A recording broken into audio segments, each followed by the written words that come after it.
Everyone, welcome to মোটা পোস্ত।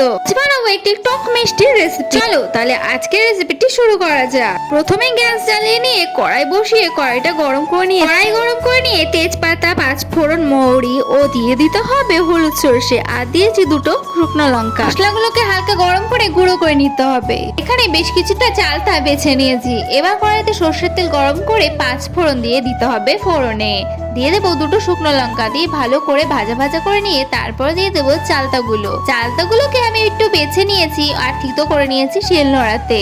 এবার ভালো করে নাড়াচাড়া করে নিচ্ছি। এবার দিয়ে দেবো লবণ, হলুদ গুঁড়ো, শুকনো লঙ্কার গুঁড়ো দিয়ে এবার বেশ কিছুটা নাড়াচাড়া করে নিতে হবে। তারপরে দিয়ে দেবো বেশ কিছুটা পরিমাণে গুড়। আচারটাকে যেহেতু একটু টক টক রাখবো আমি, সেই জন্য অল্প পরিমাণে গুড় ব্যবহার করেছি। তোমরা পুরো মিষ্টি করতে চাইলে একটু বেশি পরিমাণে গুড়টা ব্যবহার করো। গুড়টা দেওয়ার পরে বারবার নাড়াচাড়া করতে হবে যাতে করে গুড়টা পুড়ে না যায় আর আচারটা তিতো না হয়ে যায়। তোমরা এখানে গুড় গলানোর জন্য কিছুটা জলও ব্যবহার করতে। এবার আচারে আমাদের স্পেশাল যে মশলাটি আমরা তৈরি করেছিলাম সেটি দিয়ে দিচ্ছি।